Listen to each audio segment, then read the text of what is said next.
Tonight we are heading into Harlem, where the streetlights hum and the coffee never tastes quite legal. This is the calm crime story of Franc Lucas, a man who learned to stay quiet, stay useful, and move like a shadow with a ledger. No shouting, no glamour, just soft tension, dry humour, and the slow sound of consequences catching up. Settle in, breathe easy, and let the city whisper.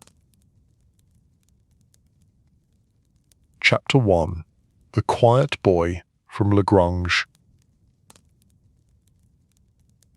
Harlem liked to pretend it never slept.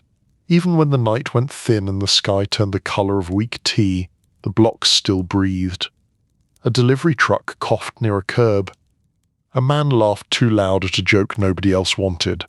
Somewhere, a radio played a slow song that sounded tired of being brave. Franc Lucas sat near a window that would not fully close.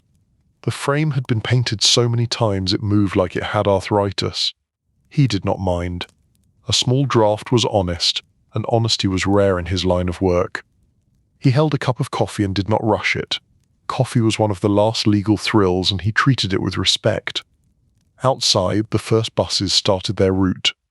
The city warmed up its voice, clearing its throat like it was about to sing a long day.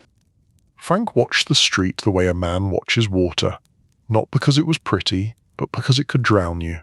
He had learned that lesson early, long before Harlem, long before the neat suits, long before people started saying his name like it was a headline.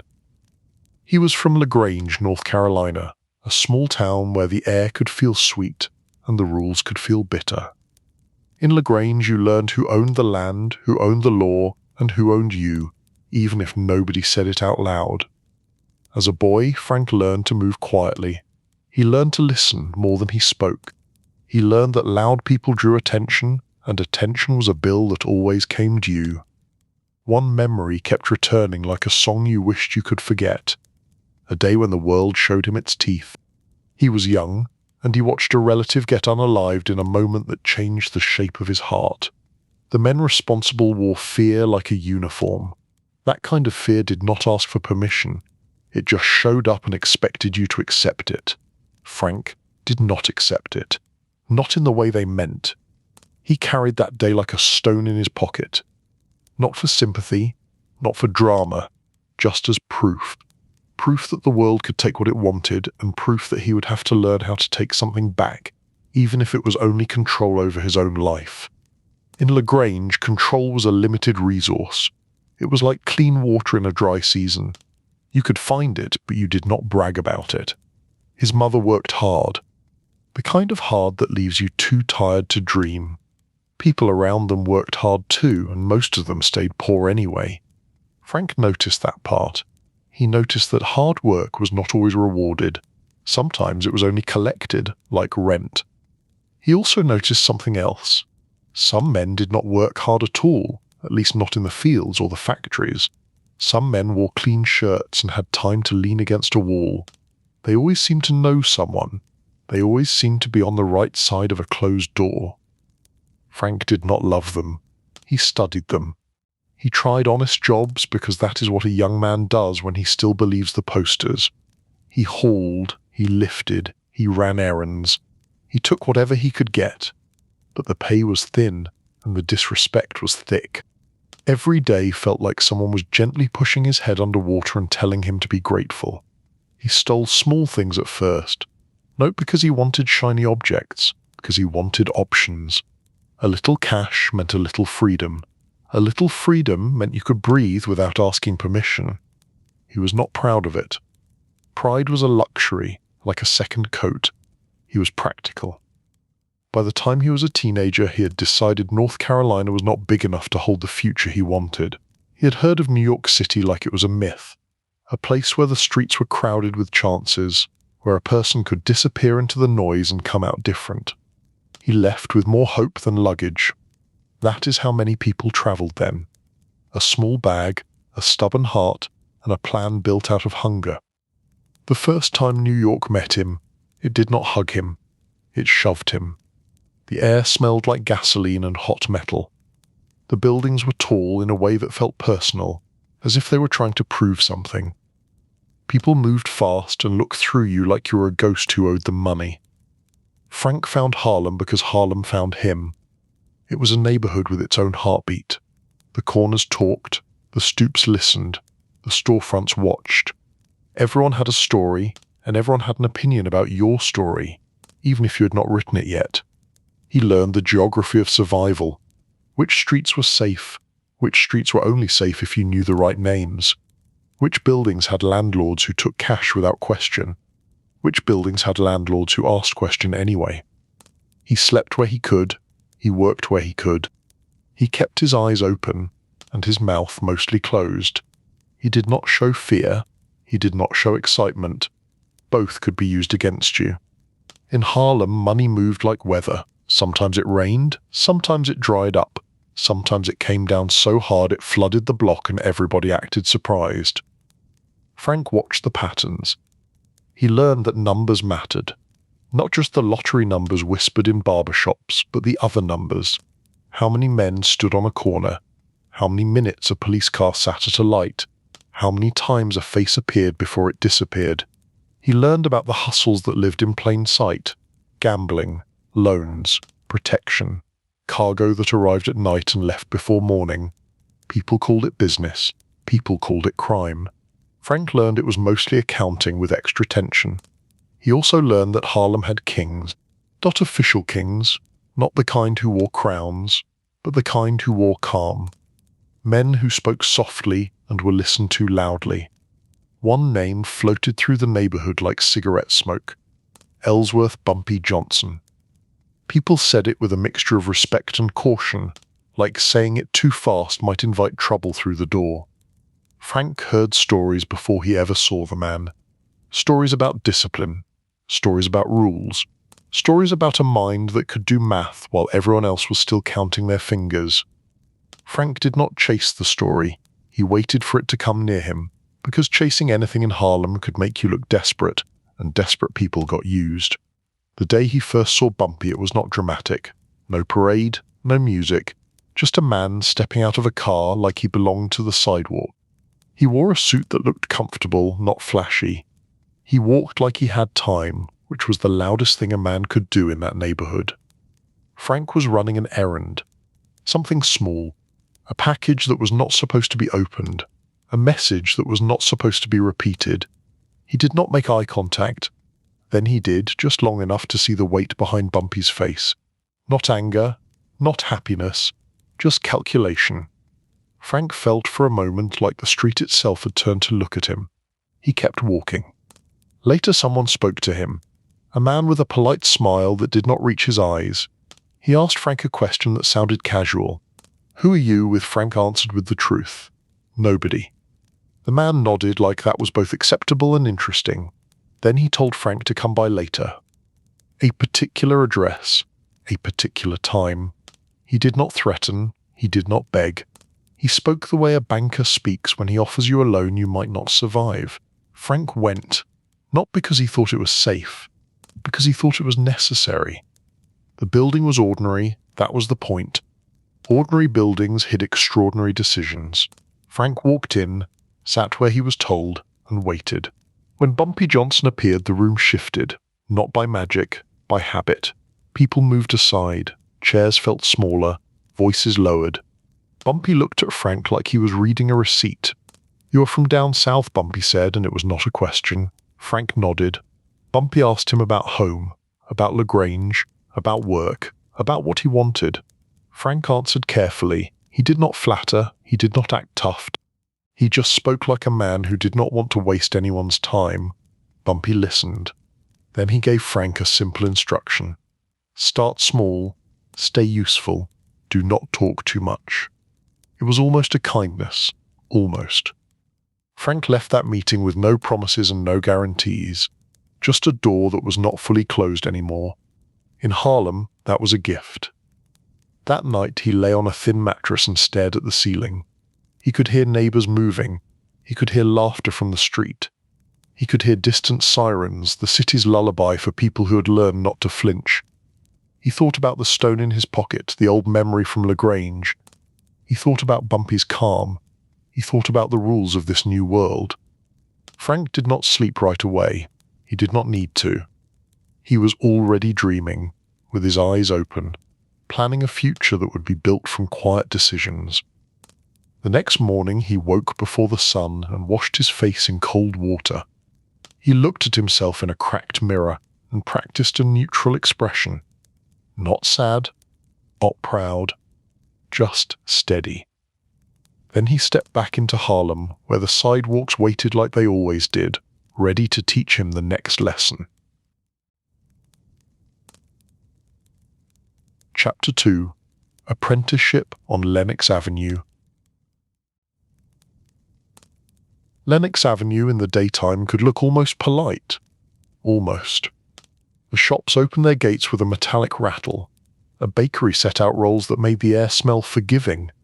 Old men played cards on a folding table like they were defending the honor of the neighborhood.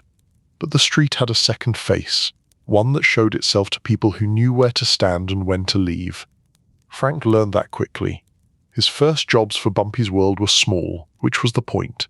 A simple delivery, a simple pickup, a message carried from one doorway to another, the kind of work that looked like nothing from across the street. Franc liked it that way. Nothing work kept you alive long enough to become somebody. He also learned how people tested you. They did not test you with fists right away. They tested you with temptation. They would leave a little cash on a table and walk away. They would mention a plan in front of you and see if you repeated it. They would ask you to do something slightly sloppy and then watch how you fixed it. Franc passed by being boring. He returned the cash. He kept quiet. He cleaned up the sloppy job without acting like he deserved applause.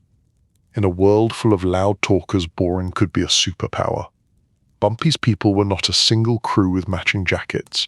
They were a network of men who knew how to smile, how to threaten without words, and how to make a problem disappear into paperwork. Some were smooth, some were rough. All of them understood one thing. The boss did not like surprises. Franc watched Bumpy whenever he could, from a respectful distance. He noticed how Bumpy spoke. Not fast, not slow, just measured. He noticed how Bumpy listened to everyone, even the people who thought they were unimportant. Bumpy collected information the way some men collected stamps. Franc started collecting too. He learned the names of bar owners, doormen, building supers. He learned which cops liked free coffee and which ones liked free envelopes. He learned which church ladies could be trusted to keep a secret and which ones would spread it like butter. There was humor in it if you looked at it the right way. Harlem was full of people who pretended they hated gossip right before they delivered it with perfect accuracy. Franc started to enjoy the small hypocrisy of human nature. It made the world feel less sharp. One afternoon, Franc was sent to pick up a bag from a tailor. The tailor handed it over without a word. Franc carried it like it contained laundry, which was exactly what it looked like. On the walk back, a young man tried to get friendly. Too friendly. "What you got there?" Friend Franc smiled in a way that suggested he was either harmless or deeply inconvenient. "Just clothes," he said. The young man reached anyway. Franc stepped back. He did not raise his voice. He did not threaten. He simply let the young man see his eyes. The young man reconsidered. It is amazing how quickly people discover manners when they feel seen. Franc delivered the bag and reported the encounter. The man he reported to, a mid-level captain with a shiny tie, laughed. "You are learning," the captain said. "You kept it calm. That is good. Calm keeps the police asleep." Franc nodded. He thought about that. Calm kept many things asleep. Bumpy's operation had rules, but it also had politics. Harlem was not an island. Italian crews had interests nearby. So did other groups. Everybody had a piece of something and everyone believed their piece was sacred. Franc heard names on the edges of conversations. He heard warnings about stepping on toes. He heard advice about who could be paid and who needed to be respected. It was like learning a dance where the floor moved under you. Sometimes Bumpy would invite Franc to sit in the back of a room while men talked business. Franc did not speak unless spoken to. He did not fidget. He watched. One meeting was about numbers, not the lottery kind, but the kind that lived inside ledgers. Cash going out, cash coming in, debts, promises. Frank saw how the work was mostly administration, with a mood. The men argued over small percentages like they were debating religion. Frank had to keep his face neutral. Inside, he found it almost funny. These grown men, dangerous men, could become emotional about the difference between fair and slightly less fair. Bumpy watched the argument, waited, then ended it with a short sentence. Frank did not even catch the exact words. He caught the effect. The room settled. Afterward, Frank walked with Bumpy for a block. It was not announced, it just happened. Frank matched his pace. Bumpy spoke without looking at him. "People think the work is force," Bumpy said. "The work is control." Frank listened. "If you can control yourself, you can control a room," Bumpy continued. "If you cannot control yourself, the room will control you." Frank nodded. He had seen men lose control and pay for it. He had seen men brag and then vanish. Control looked like quiet. As Frank proved himself, his errands got heavier. Not in weight, but in meaning. He began moving money more often. He began meeting men who wore their pride like a watch. He began entering apartments where the curtains stayed closed even at noon. He also began seeing how the police fit into the ecosystem. Not every officer was crooked. Not every officer was clean. Most were tired. Some were curious. Some were hungry. Frank learned which ones could be predicted. Predictable people were manageable. Unpredictable people were expensive. He had his first real scare on a night when the rain came down hard and the streetlights made puddles look like oil. He was carrying a small envelope.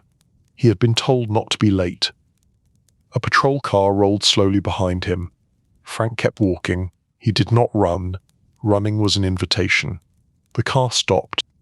An officer called out, "Hey, you!" Frank stopped, turned, kept his hands visible. He made his face blank, polite, slightly confused. "Yes, officer." The officer asked where he was going. Frank answered, "A reasonable place. A reasonable reason." The officer asked what was in his pocket. "Just personal things," Frank said. The officer stepped closer. He smelled like cigarettes and impatience. He studied Frank's face, searching for fear like it was contraband. Frank did not give him any. After a long moment, the officer waved him off. Frank walked away at the same pace. His heart did not pound. Not yet. He waited until he reached the next corner, then allowed himself a single breath, slow and quiet. Later, when he reported the encounter, the captain with the shiny tie shook his head. "That is why we stay calm," he said. "Your fear would have been louder than any confession." Frank stored that lesson. Weeks turned into months. Months turned into a rhythm. Frank began to feel like he understood the neighborhood's pulse. He could tell when tension was building. He could tell when a new face on the corner meant a new plan was forming. He also began to feel something else, something riskier. Confidence. It came in small doses. A successful delivery, a problem avoided, a situation smoothed over with the right words. Confidence was useful, but it was also dangerous. It could turn into arrogance if you fed it too much. Frank tried to keep it lean. Bumpy, for all his power, was still a man in a world that liked to humble men. There were whispers about health, about age, about enemies who waited for the right moment. Frank did not ask. He simply watched Bumpy's face when he thought no one was looking. The calm was still there, but Frank could see fatigue behind it, like a shadow at the edge of a lamp. One evening after a long day, Frank sat on a stoop with a paper bag of food and listened to the neighborhood talk around him.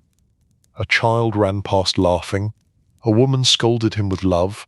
A couple argued softly, more tired than angry. Frank ate slowly. He thought about Grange. He thought about the boy he had been. He thought about the man he was becoming. A friend of his, another young runner, sat beside him and nudged his shoulder. "You think you are going to be somebody, huh?" Frank looked at him and let a small smile appear. "Everybody is somebody," he said. "Some people just get paid for it." The friend laughed. The laugh was real, and it warmed the air for a moment. Then the friend lowered his voice. "You hear what people are saying." Frank did not need to ask which people. He heard. Frank kept his tone light, almost bored. "People say a lot of things," he said. "The street has too much free time." but inside he felt the soft tension of a future approaching. He understood the truth behind the gossip. When an old king grows tired, the neighborhood starts measuring crowns. Frank stood, folded the empty bag and dropped it in a bin. Small habits mattered. They kept you from feeling like an animal. He walked home under the streetlights. He did not hurry, he did not linger. He moved like a man who belonged, even if belonging was still a work in progress. At his window the same draft slipped in. Harlem breathed outside. Frank sat with another cup of coffee even though it was late. He was not trying to stay awake. He was trying to stay ready. Somewhere far down the avenue, a siren rose and faded. Frank listened until it disappeared. Then he allowed himself a quiet thought. The apprenticeship was ending. The test was about to begin. Chapter 3: When the Old Guard Disappears. The first sign that a kingdom is changing is not a parade. It is the pause. A half-second longer before someone answers a question. A glance that lingers too long on a man who used to be invisible. A room that feels slightly colder, even though the radiator is working just fine. Harlem had pauses like that in those days. Franc Lucas noticed them the way a sailor notices the wind. People were still laughing, still arguing, still playing cards on folding tables like the future depended on a good hand. But behind the noise something was shifting. Bumpy Johnson did not announce his weakness. He did not make speeches about age, he did not write a farewell letter. He just moved a little slower, and his eyes carried a little more distance, like he could already see a hallway nobody else had entered yet. Frank kept doing his work. He delivered messages, collected envelopes, smoothed disagreements before they became something louder. He stayed calm in public and counted quietly in private. He also watched how other men reacted when Bumpy walked into a room. Some men still straightened their backs, they still lowered their voices, they still acted like the rules were solid and the floor would not move. Other men, the hungry ones, looked for cracks.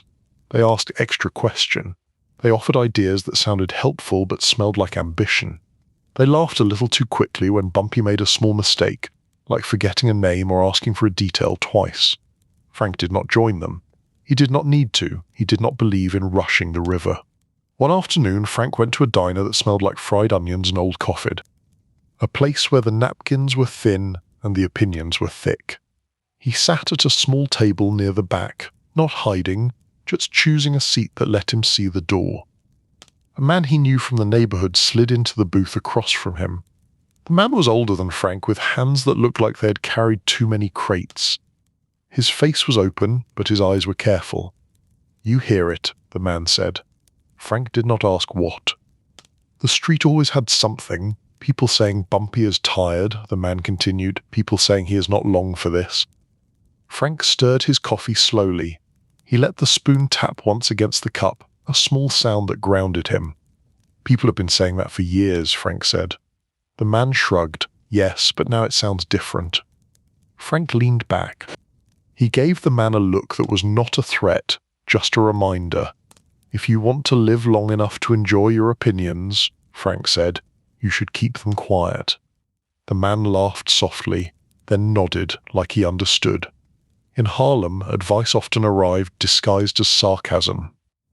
After the man left, Frank stayed a moment longer, watching the steam rise from his cup. He remembered Bumpy's lesson about control. The work was not force, the work was control. Frank understood that control had two sides. There was control over the street, and there was control over yourself. One without the other was a gamble, and the house always won. When the change finally came, it did not arrive with fireworks. It arrived like a phone call that nobody wanted to answer. Word moved through Harlem the way weather moves through a sit-in. It came down the blocks, across barber chairs, through back rooms, into kitchens where women cooked dinners while listening to the radio and the gossip at the same time. Bumpy Johnson was gone. Some people said it like it was impossible, like the neighborhood had lost a landmark. Some people said it with a kind of relief they did not want to admit. Some people said nothing at all, which was the loudest response. Frank felt the loss like a weight, but also like an opening. He did not celebrate. He did not mourn in public. He simply did what he had learned to do. He stayed useful. There were practical matters, meetings to attend, debts to settle, disputes to prevent, men to reassure, men to warn. Bumpy had been a centre of gravity. Without him, everyone felt lighter and more dangerous. In the days after, Franc moved through rooms where people spoke in lower tones than usual. He listened, he took mental notes, he watched who offered solutions and who offered problems. A younger captain, eager and loud, tried to push an idea too fast. He wanted to expand in a way that sounded impressive and careless at the same time. Franc let him talk, then asked a simple question. Who is going to keep the peace while you do that breach? The captain frowned. He did not like being challenged. We will handle it, the captain said. Franc nodded slowly. He kept his voice calm. Peace is not something you handle, Franc said. Peace is something you maintain, like a suit.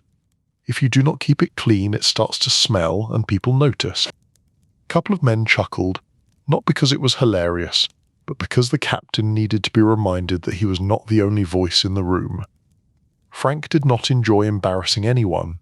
He simply understood that after a king disappears, the loudest men often try to sing first. Loud singing attracts attention, and attention was not a friend. Harlem had other forces watching. The Italian crews did not vanish just because Bumpy did. They had their own rhythms, their own boundaries, their own pride. They wanted stability, not because they loved peace, but because they loved profit. Franc knew that stability was the only safe currency.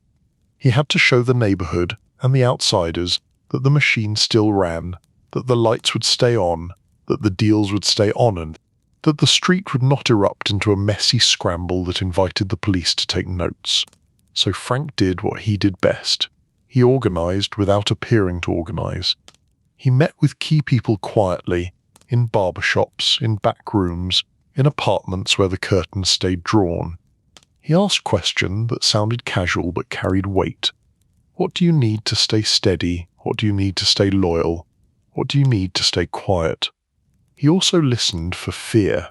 Fear was a useful signal, but it could not drive the bus. Fear made people panic. Panic made mistakes.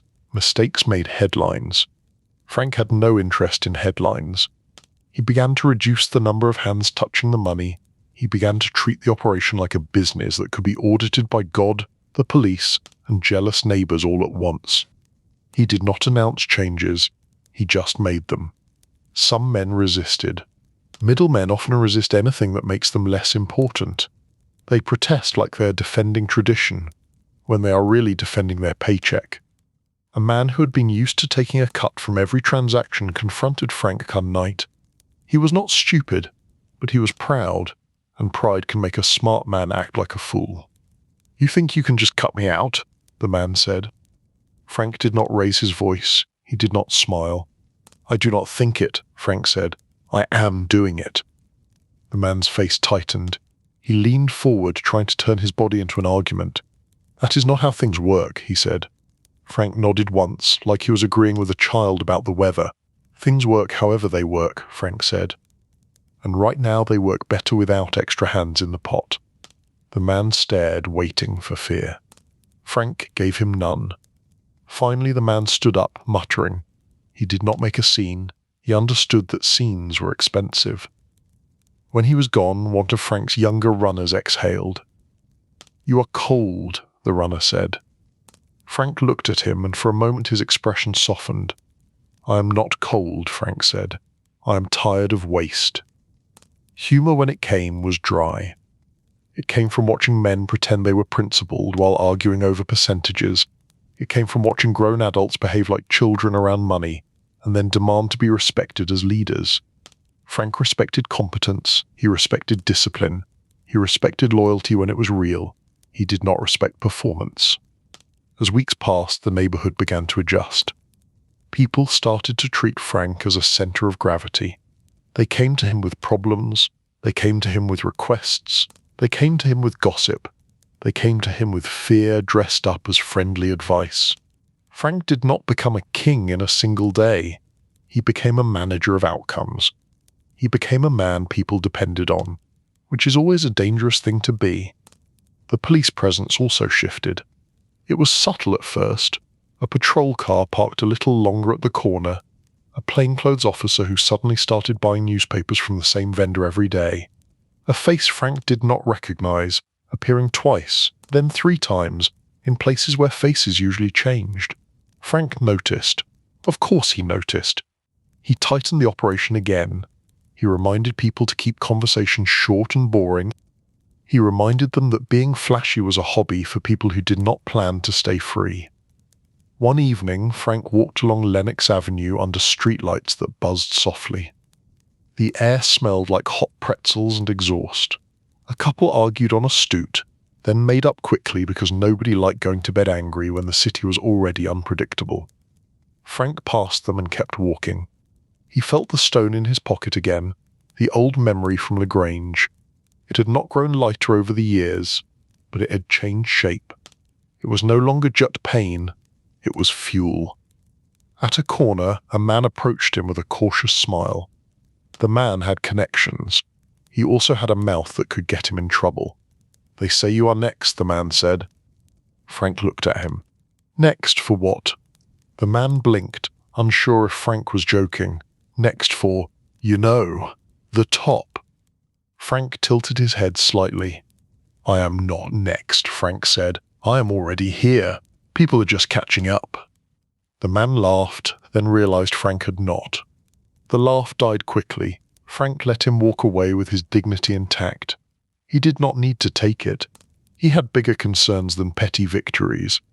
That night, Frank sat by his half-stuck window again, listening to Harlem breathe. He thought about Bumpy, about what the old man had built, and about what the old man had protected. Frank did not romanticize the work. He knew what it cost. He knew what it did to families, to streets, to minds. He had seen too much to pretend it was harmless. But he also knew that Harlem had always been forced to survive inside systems that did not care if it lived or died. Frank's morality was not clean. It was practical. It was shaped by history, hunger, and the cold mathematics of staying alive. He finished his coffee, set the cup down, and looked into the dark room like he was looking at a map. The old guard was gone.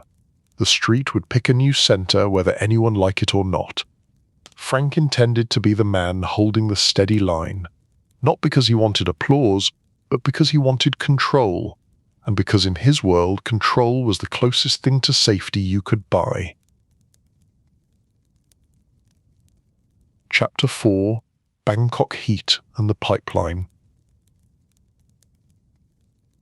Travel is supposed to broaden the mind.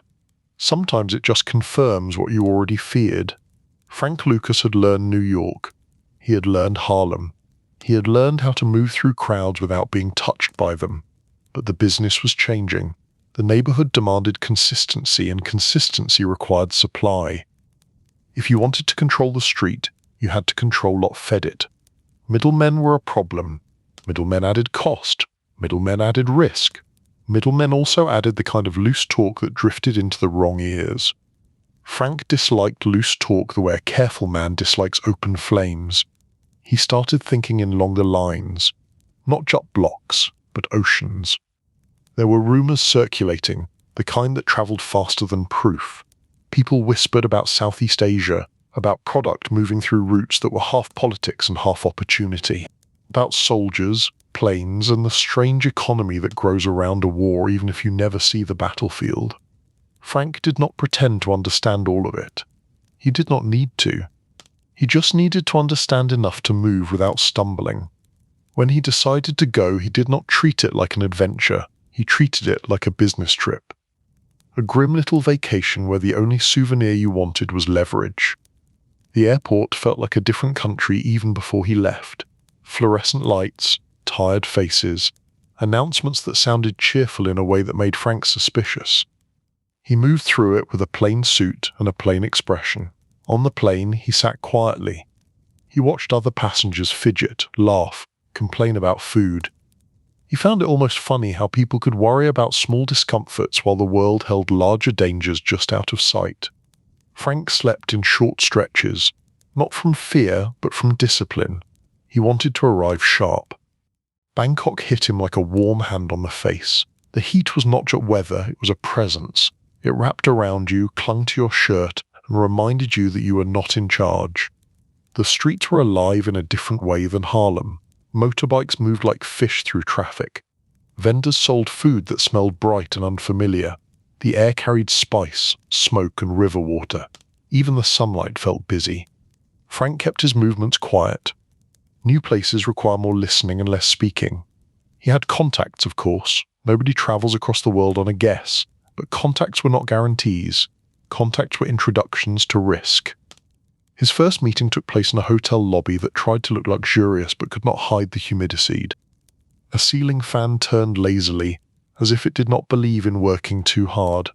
Men in suits sat in chairs and pretended they were not watching each other. Frank sat with his hands folded, the picture of calm.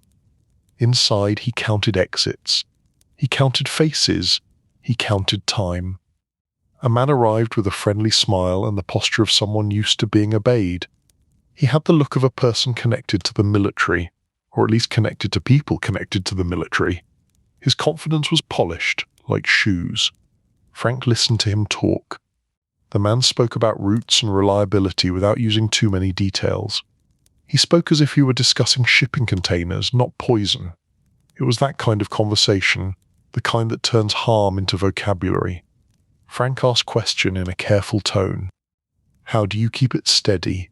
Who else touches it? What happens when things go wrong?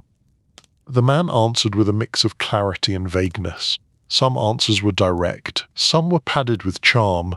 Frank let the charm wash over him without drinking it. In Bangkok, Frank learned quickly that everyone was performing. The hotel staff performed politeness, the businessmen performed confidence, the soldiers performed authority, even the street vendors performed cheer. Underneath the performance, everyone was looking for advantage. Frank respected that. He did not like it, but he respected it. He travelled beyond Bangkok for meetings that were never labelled as meetings. Drives that moved through countryside where green fields stretched out in a way Harlem never could. Villages where people watched him with curiosity and caution. Places where the language shifted and Frank became even quieter. He heard the phrase Golden Triangle spoken in a way that made it sound like geography and fate at the same time. A region tied to opium production and to a long chain of hands that turned plants into powders and powders into sorrow. Frank did not romanticize it. He saw it as a distant engine, loud and relentless, feeding markets far away. He met people who seemed to be in charge, and people who were clearly not in charge but acted like it anyway. He met men who wore uniforms, and men who wore smiles that were sharper than knives. He met translators and fixers and guides, all of them with their own private math. In one meeting, a man offered Frank tea and talked about trust. The tea was sweet enough to make Frank's teeth ache. Trust is everything, the man said. Frank nodded slowly. Trust is what people say when they want you to stop asking questions, Frank replied. The translator hesitated, unsure how to deliver that line politely. Frank did not care. Politeness was not the goal. Clarity was. The man laughed, surprised, then pleased. You are practical, he said. Frank gave a small shrug. I am tired, Frank said. Practical is what is left. There was light humour in it, but it was true. Frank's ambition was not theatrical. It was exhausted. It came from decades of watching people with power treat other people like furniture. If Frank could cut out middlemen, he could lower costs, he could raise profits. He could also make the operation more predictable. Predictability meant fewer mistakes. Fewer mistakes meant fewer sirens. But cutting out middlemen also meant stepping into a larger game, played by people who did not live on his blocks and did not care about his neighbourhood. People whose consequences arrived by plane. Frank weighed it all. He thought about his crew in Harlem, hungry for stability. He thought about the rising police interest. He thought about the way the neighbourhood could turn on you if you could not keep the supply steady. In the end, he made the choice the way he always did, quietly. He arranged a partnership that promised direct sourcing. He did not believe in perfection. He believed in advantage. If it gave him a better position than his rivals, It was worth the discomfort. Rumours later would inflate the story. People would say Frank had a secret method, a clever trick. People love clever tricks. They love the idea that crime is a magic show and the magician is always smiling. Frank knew the truth was less glamorous. The truth was meetings, logistics, risk, and a constant fear of betrayal. The truth was paperwork disguised as legend. He heard one story even then, a story that would later grow into a myth, something about using military planes, about returning from war zones with hidden cargo. The story was too clean, too cinematic. Frank stored it in his mind as a possibility, not a certainty. He had learned to separate what people said from what people could prove. That skill kept you alive. On his final nights in Bangkok, Frank walked along a street near the river and let the city surround him. Neon lights reflected in water. Music drifted from open doors. The world felt large and strange and indifferent. He thought about Grange again, about the boy who had watched violence and learned that the world could be unfair in a way that felt designed. Frank had left to find a place where he could control his fate. Now he was in a faraway city, trying to control a chain of events that stretched across continents. Control, he realized, was always partial. It was a story you told yourself so you could sleep. On the flight back to New York, he felt the weight of what he had done. No guilt in a clean moral sense, but gravity. Decisions had mass. They pulled other people into their orbit. When he landed, the air felt colder, and the city's smell felt familiar like an old coat. Harlem was waiting, as it always did, ready to reward him and punish him in the same week. Frank returned to his people and kept his expression neutral. He did not announce success. He did not throw a party. He simply began adjusting the machine. Product arrived with greater consistency. Rivals noticed. Customers noticed. Money moved faster. The neighborhood's pulse changed. A new confidence settled in like weather, and with it came a new danger. Visibility. Frank tried to keep things quiet, but success has a sound. It is the sound of nicer cars pulling up, the sound of larger envelopes, the sound of people arguing over bigger numbers like it makes them wise. Frank watched his crew grow more comfortable. Comfort leads to carelessness. Carelessness leads to disaster. Frank reminded them to stay steady, to stay boring, to stay calm. Some listened, some nodded and then did what they wanted. The street has never been short on men who believe rules are for other people. One night, Frank sat with a couple of his closest men in a back room above a storefront. The room smelled like cigarette smoke and warm wood. A fan buzzed in the corner, pushing stale air in circles. Frank spread out papers, not too many, just enough to show structure. He spoke softly. "We do not get loud," Frank said. "We do not get cute. We do not act like we cannot be touched." One man, younger, with quick eyes, grinned. "We are getting paid, though," he said. Frank looked at him, then allowed the smallest hint of a smile. "Yes," Frank said. "That is the most dangerous part." The men laughed quietly. The humor helped, but it did not remove the truth. In Harlem, money was a light. It drew moths, it drew cops, it drew rivals, it drew betrayal. Frank knew the police would eventually connect patterns. They always did. The question was not if, but when. Frank wanted more time. He wanted more distance between himself and the street-level mess. He thought of Bangkok again, the heat and the busy air. He thought of the men who spoke about trust like it was an item you could buy. Frank did not trust anyone fully. He trusted systems, and he trusted his own ability to read a room. That night, alone by his half-stuck window, Frank listened to Harlem breathe and felt the future leaning closer. He had widened his reach. He had strengthened his position. He had also stepped onto a larger stage, whether he liked it or not, and stages come with audiences. Chapter 5: Blue Magic and the Price of Looking Rich. Harlem loved a nickname. Harlem also loved a product that arrived on time, felt consistent, and came with a story that people could repeat without thinking too hard. If the story was clean enough, people could tell it in a barbershop without whispering. If the name was catchy enough, people could say it with a grin, as if they were talking about music instead of trouble. Franc Lucas did not invent human weakness. He did not need to. He simply learned how to package it. After his Southeast Asia trip, the supply line felt steadier than before. The steady flow changed the neighborhood the way a new train line changes a city. People went places they had not gone before. People spent money they did not have. People made plans that sounded confident until the bills arrived. Frank watched all of it like a man watching a field during harvest. You did not get emotional, you got organized. He ran the work like an office that happened to have street corners attached. He wanted fewer hands touching the product. He wanted fewer mouths talking about it. He wanted fewer people making decisions while feeling excited. Excitement is just fear wearing perfume. He picked a small group of men who had discipline, not saints, not philosophers, just men who could show up, keep quiet and follow instructions without needing a speech about loyalty every morning. He also looked for something else. Men who understood timing. In Harlem, timing was more valuable than muscle. Muscle could scare a person for a day. Timing could keep the police bored for a year. Frank used apartments that looked ordinary from the hallway, a tired couch, a radio, a kitchen table with a small stain that would never come out. He liked those places. Ordinary places were invisible.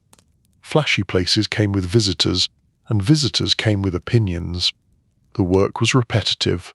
Count, sort, wrap, move, pay, count again. He kept it clean as that kind of work could be. A messy operation felt like an invitation. Frank did not like invitations. At night, when the crew gathered around a table, the room often turned quiet in a way that was almost peaceful. Bills stacked in neat piles, rubber bands snapping softly, a man licking his thumb before counting, like he was reading a holy book. Frank sometimes found it funny, in a dry way, that money could make grown men act like librarians. Everyone whispering, everyone careful, everyone suddenly respectful of order. If you wanted men to practice manners, you did not need a preacher. You needed cash. He did not laugh out loud. He saved laughter for safer rooms. But the thought sat in his mind like a small private joke. To keep rivals off balance, Frank leaned into consistency. He wanted customers to believe they were getting the same thing every time. That belief was powerful. It created habits, and habits were harder to break than promises. The name that floated up through the street was Blue Magic. Frank did not stand on a corner and announce it. He let the name spread naturally, the way rumors spread, the way songs spread. The street chose what it liked. Blue Magic sounded almost harmless. It sounded like a card trick. It sounded like something you might see in a nightclub. It did not sound like tragedy. That was the point. Frank understood branding before people started pretending branding was only for soda and sneakers. He understood that if you gave something a name, people would treat it as reliable. If you gave it a reputation, people would protect it, even if they did not understand why. Still, he knew there was a cost. He saw the cost on faces. He saw it in the way a person could look bright one week and dim the next. He saw families fray. He saw conversations turn into arguments. He saw good intentions collapse under the weight of daily need. Frank did not speak about it much. Speaking about it would not fix it. And in his world, speaking about feelings was often mistaken for weakness, or worse, an invitation to manipulate you. But he noticed. He carried it quietly. His rationalization was not pretty. It was practical. Harlem had been treated like a problem long before Frank arrived. The city took from Harlem, jobs disappeared, landlords collected rent like they were collecting tribute, and the police arrived late to help and early to punish. Frank told himself he was taking a share back. He told himself he was feeding his people. He told himself he was building something stable in a world that offered instability as a lifestyle. Sometimes late at night he suspected he was lying to himself. He did not let that suspicion show. Frank built routines, meetings in back rooms, money drops that happened on schedule, deliveries that moved like clockwork. The more predictable the machine, the less likely it was to rattle. He also built distance between himself and the street-level mess. He did not like being close to the corners. Corners came with noise. Corners came with little conflicts that grew into bigger ones. Corners came with police cars rolling slow, officers staring like they had nothing better to do. Franc preferred quiet rooms and careful lists. He spent money, but he tried to spend it strategically. He helped certain people with rent. He paid for funerals when families were desperate. He handed cash to an older woman who ran a small business and needed a repair. He did not do it for applause. He did it because generosity can be a form of insurance, and because Franc did not like to feel like a monster. The neighborhood noticed anyway. People always notice when money flows. They might not know the details, but they know the temperature change, and with attention came the temptation to show off. Franc did not like show-offs. Show-offs made work harder, but even Franc could be pulled by the gravity of visibility, if only for a night. The story later told by many people, and repeated like a legend, was about a boxing match at Madison Square Garden. A big event, bright lights, famous faces, and cameras hungry for moments. Franc went, wearing a chinchilla coat that looked like it belonged on a king, not on a man trying to stay unnoticed. He had a reason, of course. He told himself it was harmless. He told himself it was just a coat. He told himself he deserved a little warmth and a little style in a city that often felt cold. Also, he told himself he was paying for his own seat. It was his money. That was a very human thought, and it was also the beginning of trouble. The garden had a particular smell: popcorn, beer, sweat, perfume, anticipation. The crowd buzzed like a power line. People talked fast, laughed too loud, and looked around to see who else was looking. Franc walked in with his crew, and the coat did what coats like that do. It announced itself. It did not need words. In a place full of suits and winter jackets, the fur looked like a billboard. Franc felt eyes turn. Some eyes were impressed. Some were jealous. Some were simply curious, because curiosity is free and people spend it carelessly. Franc sat down, and for a moment he enjoyed it. The lights, the roar, the feeling of being part of something big that was not directly connected to the daily grind of Harlem corners. He watched the ring, the fighters, the ceremony. He let the noise wash over him. Then he saw it. A look from a man a few rows away. Not a fan, not a tourist. A look with professional interesting. Franc had seen that look before. He had seen it in the eyes of cops who were trying to decide if you were trouble. He had seen it in the eyes of men who were calculating whether you were a target. The man was not wearing a uniform. He did not need one. The posture gave him away, the calm attention, the habit of scanning faces, the way he did not get carried away by the crowd. Franc turned his gaze back to the ring. He kept his expression relaxed, but inside, a small alarm bell rang. He had just introduced himself to an audience he did not want. After the match, as people poured out into the cold night, Franc moved with the crowd. He did not rush, he did not run, he did not look over his shoulder too often. Looking over your shoulder too often is like raising your hand in class and saying you have something to hide. He got into a car and left. The coat remained bright in his mind, not as a luxury, but as a mistake. Back in Harlem, he tightened things again. He reminded his men not to dress like they were trying to get noticed. He reminded them that a loud outfit could be as dangerous as a loud mouth. One of the younger men complained, "But we are winning," he said. "We should look like it." Franc gave him a tired look. "If you look like you are winning," Franc said, "somebody comes to check your math." The men laughed softly. The younger man nodded, even if he did not fully understand. Franc also started thinking more carefully about law enforcement. Not the patrol guys who wanted an easy arrest, but the investigators who wanted a case. Franc knew the difference. A patrol officer could be delayed with small talk or a small favor. An investigator was a slow storm. You could not bribe the weather. He began using more layers, more separation, more distance. He set rules about who could speak to whom. He insisted on short conversations and simple instructions. He avoided phones when he could.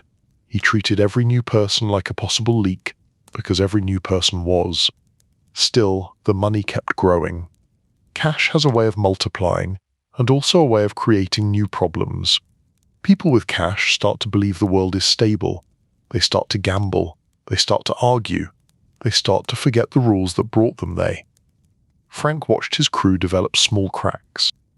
A man began to talk too much, enjoying the attention of women at bars. A man began to use product, believing he could handle it. A man began to gamble too hard, and then look at the operation like it could solve his debts. Frank did not like these shifts. They meant danger. They meant sloppiness. They meant human weakness. The thing Frank had always counted on in others, now showing up inside his own house. He handled it quietly. He moved Dan Man away from certain duties. He warned another man with a calm talk that sounded almost like a father speaking to a stubborn son. He arranged help for a man who was sliding, not because Frank was soft, but because Frank did not like waste. He also kept his family close. The story of Frank is often told like he was made only of ambition, but he was also made of routine. He had people he cared for, and the care softened him in private, even if he stayed hard in public. At home, the noise of Harlem faded. Meals happened. Conversations happened. Small domestic annoyances happened. A child being picky about food. A spouse asking why he came home late. Frank sitting at a table, listening, nodding, pretending to be fully present while his mind ran numbers in the background. Sometimes he caught himself doing it, and felt a flicker of shame. He did not want to be a ghost in his own house, so he practiced a different kind of control at home. He listened more, he smiled more, he told small jokes, not the kind of jokes that made people roar, but the kind that made them breathe out. One night, after dinner, he stood by his window again and watched the streetlights glow. The city looked calm from above. Down on the sidewalk it was never calm. Frank thought about the coat. He thought about the eyes in the crowd. He thought about the way success changes your posture. You sit differently. You walk differently. You believe you are untouchable, and that belief is the first thing that gets touched. He had built a powerful machine. The street had a name for his product. Rivals were nervous, customers were loyal, money was steady. But the police had eyes, the police had patience, and now the police had a story. A man in a chinchilla coat at Madison Square Garden does not vanish easily from memory. Frank finished his coffee, set the cup down, and spoke softly to the empty room, as if the walls needed the reminder. "Do not get comfortable," he said. The room did not answer. The city did not answer. But somewhere out there, people were already doing the math. Chapter 6. The Cops Learn the Rhythm. A good investigation is mostly waiting. Waiting in cars, waiting in offices, waiting for someone to make a mistake so small they do not even notice it. Most people imagine police work as fast chases and dramatic confrontations. That image is convenient for movies, and it is also nonsense. Real investigations are paperwork with bad posture. In New York City, a small group of investigators began to pay attention to a pattern in Harlem. The pattern was not flashy. It was a steady change in street behavior, a product that seemed more consistent, a network that seemed more disciplined, a quiet confidence that settled over certain corners like a new set of rules. The investigators were not impressed. They were interested. One of them was Richie Roberts, a detective with the kind of reputation that made some colleagues uncomfortable. He had a habit of doing things by the book, which in some rooms was treated as a personal insult. Richie did not look like a hero from a poster. He looked tired. He looked observant. He looked like a man who had watched too many cases fall apart because someone wanted to cut a corner and call it efficiency. He sat in a cluttered office where the coffee tasted like regret. Files stacked in uneven piles, a calendar that was never updated, phones that rang at the worst moments. The city poured problems onto his desk like it was feeding a hungry animal. On a winter morning, Richie listened to a briefing that sounded like many others. Men around a table, cigarette smoke clinging to their clothes, a supervisor speaking in the tone of someone trying to sound energetic while dying inside. "Harlem," the supervisor said. "Same old mess, but something is different." Richie wrote notes in a small notebook, not because he loved notes, but because memory is unreliable and the job punishes arrogance. "What is different?" Richie asked. "Cleaner product," man said. "People are calling it Blue Magic." Richie raised an eyebrow. "That sounds like a brand," he said. Exactly, another man replied. Someone is treating it like business.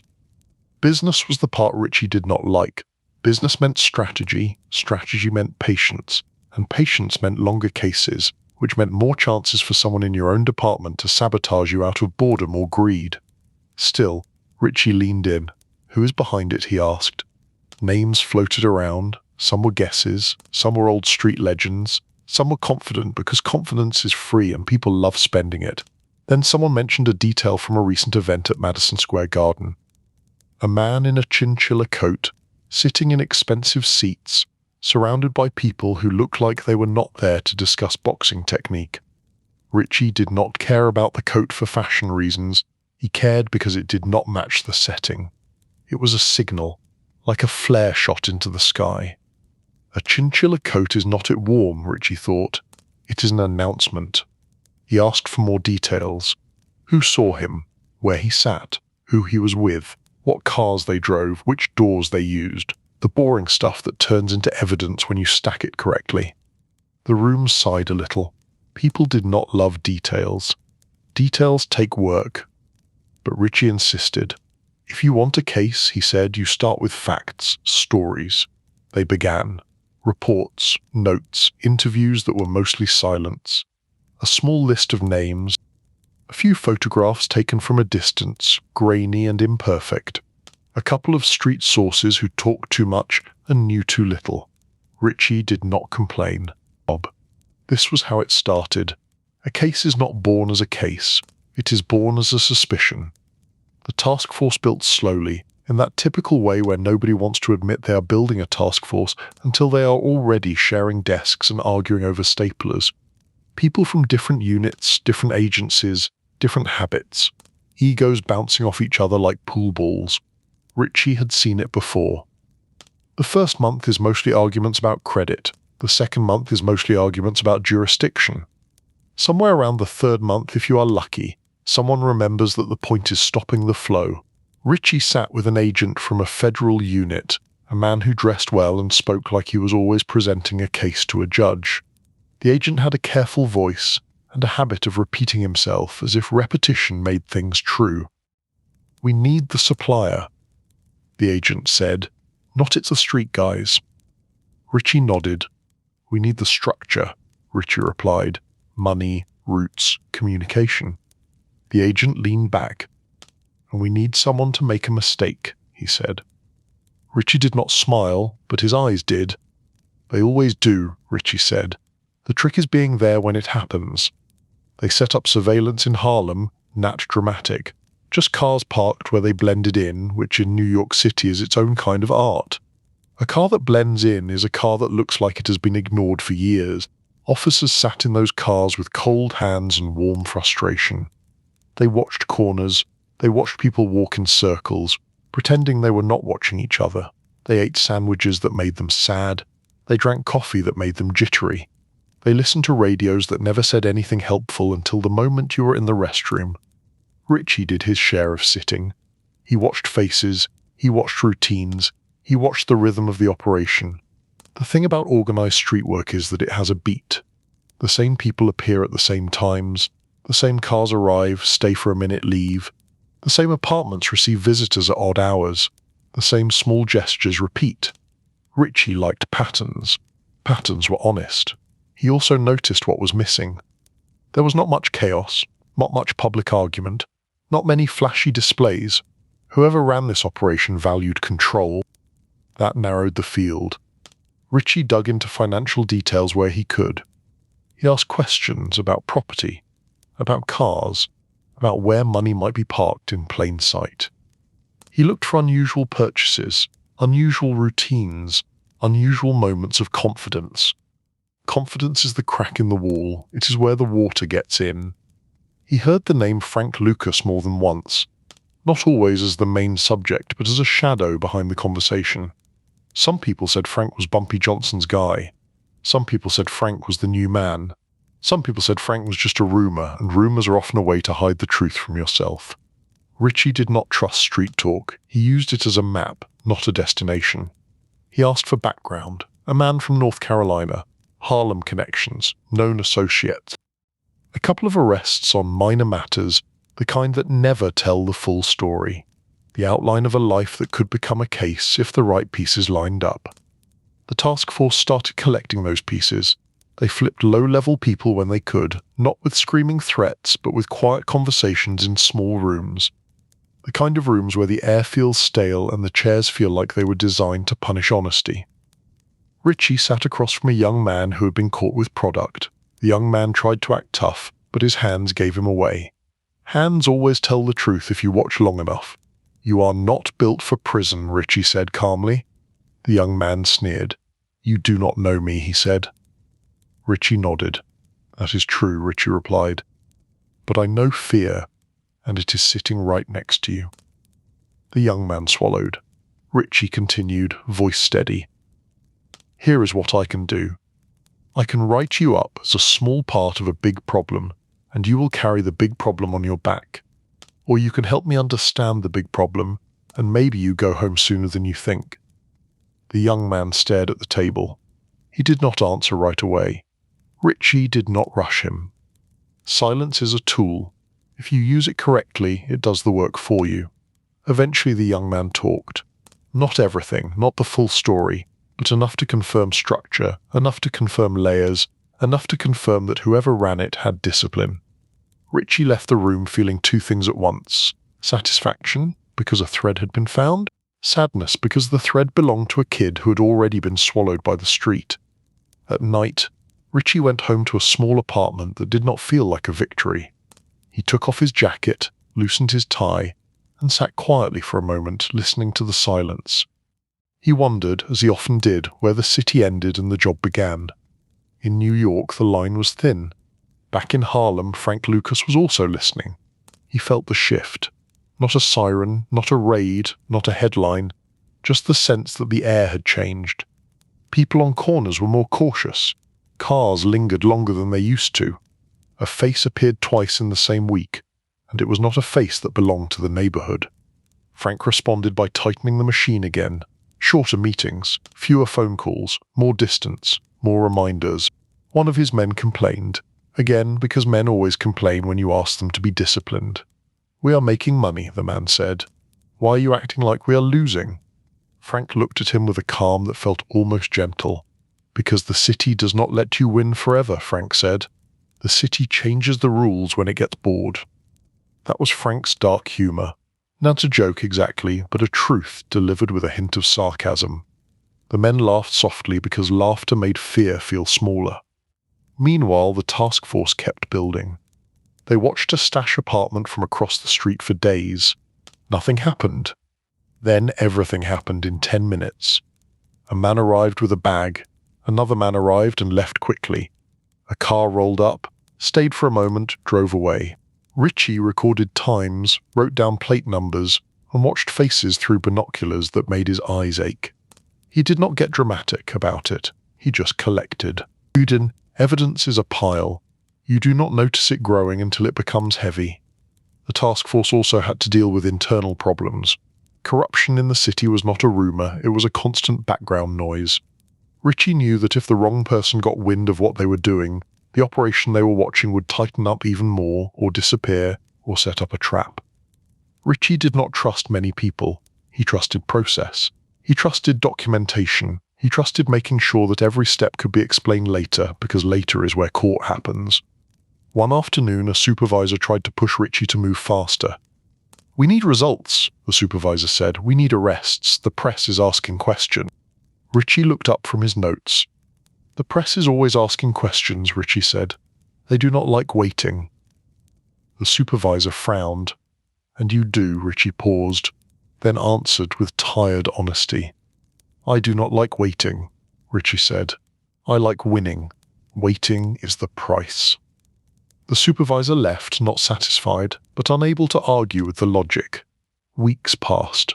The task force gathered more threads. A courier here, a money man there, a pattern of phone calls, when they could get it, a routine of car trips across town, a sense of where the money slept at night. Richie kept the chinchilla coat in mind as a symbol, not because he cared about fashion, but because it revealed something about Franc Lucas. It revealed pride. Pride is not always loud, but it is always heavy. Pride makes you take risks for no practical reason. Pride makes you want to be seen. Richie knew that if Franc Lucas enjoyed being seen once, he might do it again, and if he did it again, he might do it in a way that left a mark. As winter moved along, Harlem carried on. People still worked, people still laughed, people still tried to be normal in a city that did not reward normal. Frank kept his machine running, Richie kept watching it. Two men in the same city, moving in opposite directions, tied together by a pattern neither of them could fully control. On a cold night, Richie sat in a surveillance car and watched a building where nothing happened. His partner yawned. "You ever think about doing something easier?" his partner asked. Richie stared out the windshield. "If I wanted easy," Richie said, "I would sell hot dogs." His partner laughed, then sighed. Richie did not laugh. He simply watched. The streetlight flickered. A pedestrian passed, a car turned the corner, and somewhere behind curtains the machine kept turning. Chapter 7. Teaneck, Suitcases, and the Sound of Boots or Stairs. Teaneck, New Jersey did not look like Harlem. That was the point. In Harlem, the city was loud even when it tried to whisper. In Teaneck, the streets could feel padded. Lawns were trimmed. Driveways held cars that slept in neat lines. Neighbors waved at each other like they were all part of the same polite agreement. The air smelled less like exhaust and more like wet leaves. Franc Lucas liked Teaneck for the same reason he liked plain apartments and quiet back rooms. It felt ordinary. Ordinary was camouflage. He had chosen a life where the work was always tense, but he still craved calm places to rest his mind. In Teaneck, he could sit in a living room and hear almost nothing. No sirens, no shouting, no late-night arguments floating up from the sidewalk. Just the sound of a refrigerator humming and a distant television in someone else's house. When people talk about power, they usually imagine noise. Frank understood that real power often hides behind quiet curtains. Inside his home, life tried to be normal. Meals happened, family routines happened. A child asked for something sweet before dinner. Someone forgot where the keys were. Someone complained about the weather, as if the weather could be negotiated. Frank tried to be present for those moments. He tried to enjoy them. He was not a machine, even if he ran one. He cared about his family in a way that did not fit neatly into the public story told about him. But the work followed him home anyway, like a smell you cannot wash out of your coat. Money did not sit still. Money needed places to go, places to hide, places to wait. Frank did not trust banks. Banks asked questions, and banks kept records, and records were little paper witnesses that never got tired. Frank preferred cash. Cash was loyal if you treated it right. Cash also had wet, annoying habit. It took up space. In Teaneck there were suitcases, more than one. Some were used for travel, some were used for storage. Suitcases could hold a great deal without looking suspicious, which is funny if you think about it. People see a suitcase and assume vacation. They do not assume accounting. Frank's wife, Julie Farrett, lived inside the same strange contradiction. She was part of the domestic life that wanted normalcy, and she was also part of the life that had to adapt to sudden risk. People later would speak about her like she was a character in a story. The truth was simpler and more human. She was a person trying to survive inside a situation that could change without warning. Frank kept rules at home too, not harsh rules, practical rules. Do not answer questions you do not need to answer. Do not open the door for anyone you do not know. Do not talk on the phone about anything that matters. Do not assume the quiet will last. He did not say those rules with drama. He said them the way a parent reminds a child to look both ways before crossing the street. Still, even with rules, comfort had begun to creep in. The operation in Harlem had been running for a while with a steady pulse. Blue Magic had a reputation. Money moved fast. Rival crews adjusted. Some backed away. Some tried to compete. Some tried to copy. Frank had become, whether he liked it or not, a visible figure in an invisible business. And visibility has consequences. On the law enforcement side, The slow storm had been forming. Investigator had watched, they had written, they had collected threads. They had tried to protect their work from leaks, which in New York was like trying to protect a sandwich from pigeons. Richie Roberts and his colleagues were not looking for a street corner victory. They were building a case. A case is a story told with receipts, and they were collecting receipts. They followed routines, they tracked patterns, they listened to whispers from people who were tired of being small parts of a bigger machine. They compared notes until the notes began to align. What they needed was a clean moment, a moment they could take to court and explain without relying on street poetry. They also needed timing. Raids are often presented as dramatic. In reality, a raid is a plan written down, rehearsed, checked, revised, and executed by people who have learned that excitement is a liability. The goal is not chaos. The goal is control. On a winter day in late January 1975, the plan moved into motion. At Franc's house in Teaneck, the morning started like other mornings. The neighborhood was quiet. The air was cold enough to pinch your lungs. Cars passed occasionally, tires whispering against the road. Inside, the house held the soft signs of regular life. A table, chairs, a kitchen that had been used, clothing folded or not folded depending on who you ask, the normal mess of being human. Franc was not naive. He knew the police might come someday. He had lived with that knowledge like a second heartbeat. But even men who expect storms can be surprised by the exact moment the sky breaks. The first sign was not a siren, it was the sound outside. Not loud, yet. Car doors closing with purpose. Footsteps that did not belong to a neighbor walking a dog. A coordination that felt like the air itself had become organized. Then came the knock. Not a polite knock, a firm knock. The kind of knock that says we are not here to chat. Franc moved fast but not frantic. He had practiced calm for years. Calm was his armor. Julie reacted too. Later stories would describe suitcases being tossed out of a window, money flying like startled birds. The truth, as with most things, was less cinematic and more panicked. In moments like that, people do what they think might help, even if it is messy. Fear makes people creators. Fear also makes people clumsy. Franc's first thought was not heroism, it was arithmetic. What is in the house? What can be found? What can be explained away? What cannot? He had always believed that the most dangerous thing about cash was not the cash itself, it was the volume. A few bills can be shrugged off as savings.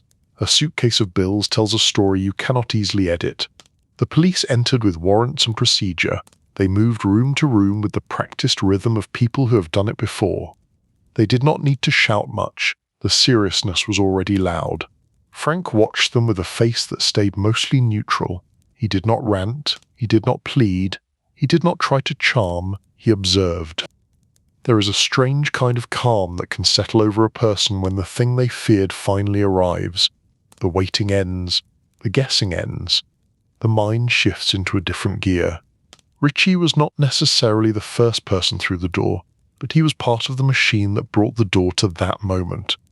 If he was there, he would have watched Franc carefully, the way he always watched. If he was not there, he still would have read the reports like they were chapters in a book he had been writing for months. The search produced what searches sometimes produce: evidence, cash, records, items that could be interpreted, items that could be argued over later in courtrooms with polished floors and tired judges. Reports would later say that about $584,000 was seized from the home. That number is famous because it is both huge and simple. It tells the public, even people who do not understand investigations, that something serious was happening. For Franc, it was not a number, it was time. Time spent building the machine, time spent managing risks, time spent believing he could stay ahead. Now the time had been converted into paper evidence. Julie, caught in the same shock, tried to reduce the damage the way a person tries to bail water from a boat in a storm. If cash could be removed, maybe the story would shrink. If suitcases could disappear, maybe the math would become less obvious. But storms do not work like that. Once the police are in your living room, the story has already changed. Neighbors watched from behind curtains, pretending they were not watching. That is how polite suburbs handle chaos. They pretend it is not happening, while memorizing every detail to share later at a safe distance. Franc was taken in.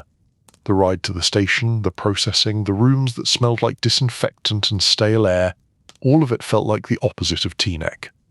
No soft quiet, no domestic comfort, just institutional control.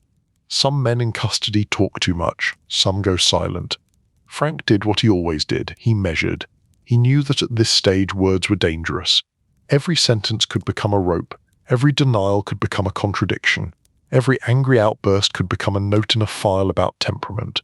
Franc sat, watched, and spoke only when necessary. He asked for what he needed, and otherwise let the process move. The press started sniffing around. Journalists are like cats when they smell fish. A big case in Harlem, a name that connects to a legend, a raid in a suburban home with suitcases of cash. It was the kind of story that writes itself. Franc hated that part, not because he feared public judgment, but because public attention attracts professional attention. When the public starts watching, agencies start competing. When agencies start competing, the work gets messy. In Harlem, the crew felt the shock immediately. People who had been comfortable became nervous. People who had been reckless suddenly discovered caution. Corners changed hands. Some men ran. Some men tried to act like nothing had happened, which is a very human response and also a very bad strategy. Franc's operation had been disciplined, but no operation is immune to panic. Some of Franc's men wanted to do something loud, a desperate show of strength, a public gesture. Franc was not there to calm them, and that absence created its own danger. But the street has its own survival instincts. Many men chose the quieter path. They went home, they stopped answering phones, they avoided each other, as if friendship were contagious. A few tried to contact lawyers, a few tried to contact Franc's family, a few tried to contact the people who are now watching from the other side of the law. The case moved forward the way cases do. Slowly, then suddenly. Paperwork, hearings, bail arguments, strategies, plea conversations held in tight voices. Franc sat with attorneys and listened to the legal version of his life. In the legal version, you are not a man, you are a pattern, a set of alleged facts, a collection of choices presented in the worst possible light. Franc could respect it in a strange way. He had always believed in systems. The legal system was a system too, even if it was imperfect and sometimes corrupt. He did not respect the moral performance that sometimes came with it. People who had ignored Harlem for years suddenly spoke about protecting Harlem. People who had tolerated corruption suddenly spoke about purity. Franc saw the hypocrisy and almost smiled. Almost.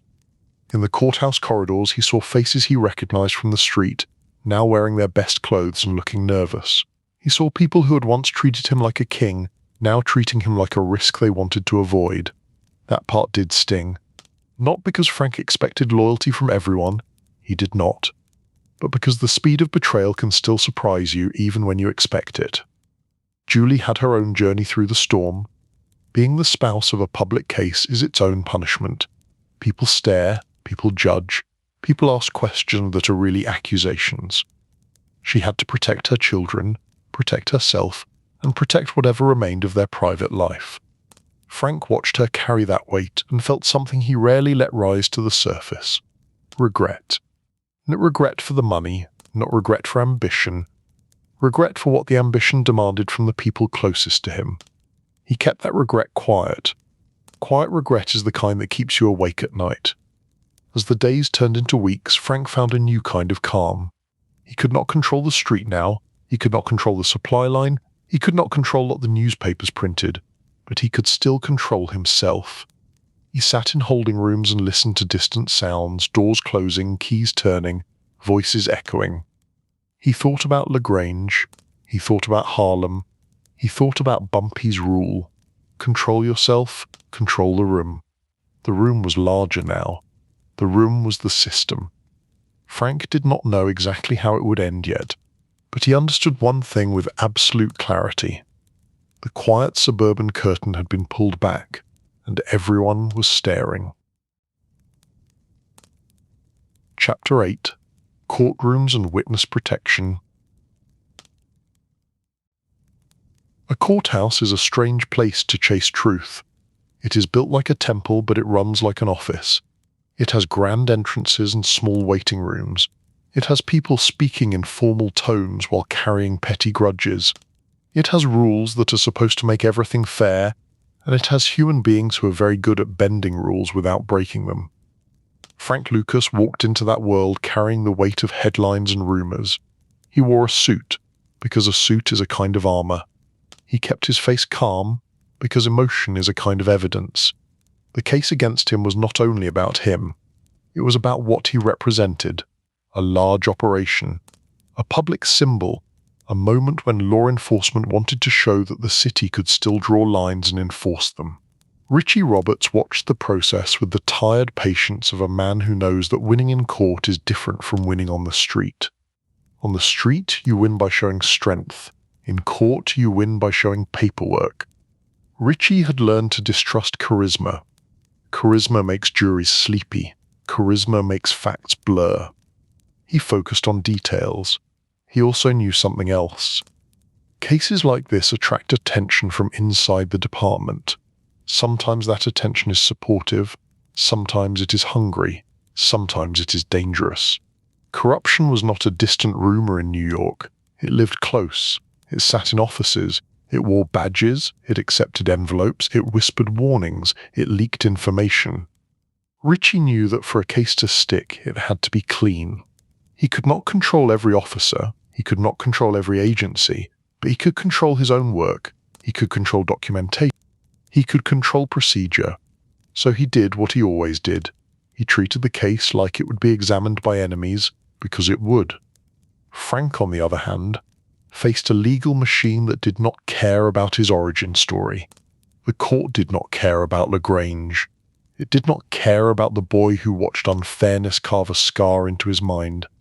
It cared about evidence, statutes, and outcomes. Franc listened as attorneys described him in clinical terms. He listened to arguments about money, about patterns, about intent. He listened to his name spoken in rooms where people mispronounced Harlem street names and still acted like experts. There was a small bitter humor in that. People who never walked those blocks spoke about those blocks like they owned them. Franc kept that humor inside. Laughing in court is a luxury for people who are not the main subject. The sentence that hovered over him was enormous, a kind of number so large it feels unreal until it becomes your calendar. It was the sort of sentence that turns a person into a cautionary tale. Franc felt anger about it, of course. Anger is human, but anger alone does not change outcomes. Franc understood that he needed strategy, not rage. He also understood another truth. The system loved a deal. Deals are the hidden engine of courtrooms. Prosecutors want convictions, defendants want reduced time, judges want the docket to move, everyone wants the machine to keep turning. The rhetoric is about justice, but the work is often about efficiency. Franc had spent years cutting deals in his own world. Now he was on the other side of the table, facing a different kind of negotiation. The question became simple, even if the answer was not. What do you offer? In cases like this, cooperation is the currency. Names, routes, methods, connections. Not rumors, not street poetry, specifics that can be verified. Franc faced a moral puzzle that was not clean. He was not deciding between good and evil. He was deciding between survival and loyalty, between time and pride. Some people will tell you loyalty is everything. Those people usually say it when they want you to sacrifice yourself for their comfort. Franc had been loyal to Bumpy. He had been loyal to his crew when they served the machine. But he also knew that many of the people who claimed loyalty would disappear the moment it became expensive. He had already seen it. So Franc made a choice that would shape the rest of his story. He cooperated. The public loves to debate that choice. Some say it was betrayal, some say it was survival, some say it was both. Franc did not frame it as philosophy. He framed it as math. If you face a lifetime behind bars, you start to consider new calculations. His cooperation helped law enforcement. It also made him a target, not only from the street, but from anyone who felt exposed by the information he provided. Franc knew that in his world, Information is a knife, even if nobody holds it openly. This is where the story takes on a quieter kind of tension. Witness protection is often imagined like a disguise and a new haircut. In reality, it is isolation. It is rules that shrink your world. It is silence that becomes a habit. It is living in a place where you do not belong and pretending you do, day after day. Franc was given a path that reduced his sentence. The big number became smaller. Not small, but survivable. The system, in return, took pieces of the larger network. That was the bargain. Richie watched this with mixed feelings. A detective wants justice, but a detective also wants results, and results sometimes come through compromises that feel unsatisfying. In a hallway outside a courtroom, Richie saw Franc being moved by officers. Franc's posture was steady. Richie studied him the way he studied everyone, looking for emotion that might leak out. Franc met his eyes briefly. No hate, no fear, just recognition. Two professionals, in a strange way. Richie spoke to him quietly as they passed, not as a threat, more like a remark. "You could have kept the coat in the closet," Richie said. Franc almost smiled. "You could have stayed home," Franc replied. Richie did not laugh, but the corner of his mouth moved. It was the closest thing to friendly banter that a courthouse would allow. Then they were separated by doors and duty. Franc's family paid a separate price. Julie and the children had to adapt to the public story and the private fear. Friends became cautious. Neighbors became curious. The phone rang with voices that sounded supportive and felt like probes. Moving under witness protection meant losing the parts of identity that are taken for granted. Your name, your routines, your familiar grocery store, your favorite corner, the ability to be seen without being tracked. Franc, who had built his identity on control, now had to accept a life controlled by others.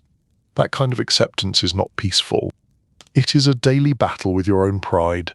He moved to new places, places where the air smelled different and the pace of the street did not match Harlem. He walked into diners where nobody knew his name and felt both relief and loneliness. He learned to be quiet in a new way. Not the quiet of a man planning an operation, but the quiet of a man avoiding being recognized. At times, he tried to create normal habits. He read newspapers, he watched television, he exercised, he sat in small rooms and listened to the wind outside like it was a new kind of siren. But the old habits followed him like shadows. A man like Franc does not stop thinking systems. He does not stop noticing patterns. He does not stop scanning rooms for exits. Even in safety, his mind stayed on patrol. There was also the bitter reality that witness protection does not erase your past, it only moves it. Your past still lives in you. It still wakes up with you. It still shows up in the way you react when a car slows down near your house. Franc would later be released, but during this phase the question was not just when he would get out. The question was who he would be when he did. Time inside the system does not only punish, it changes a person. It grinds down some parts and hardens others. It forces you to sit with your thoughts long enough that they stop being dramatic and start being honest. Franc had plenty of thoughts. He thought about Bumpy, about the old man's calm, about how Bumpy had navigated a world that punished black men for existing and then punished them again for surviving. He thought about Harlem, about the streets, the voices, the daily life that continued without him, as if he had never mattered.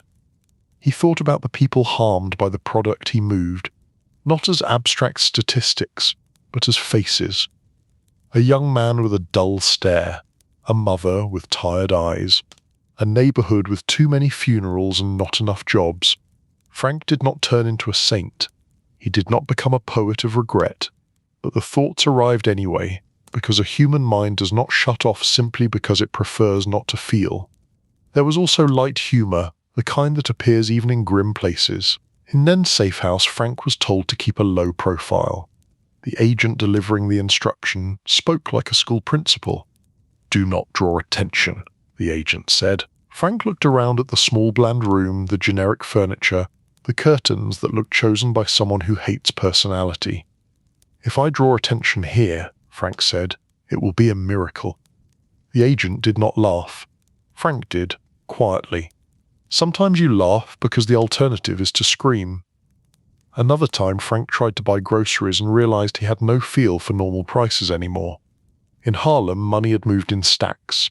Here it moved in small bill and coins, and the cashier looked at him like he was from another planet. Frank apologized, paid, and walked out with a bag of ordinary food, milk, bread, eggs, the basic building blocks of a life that is supposed to be simple. He found that simplicity strangely hard.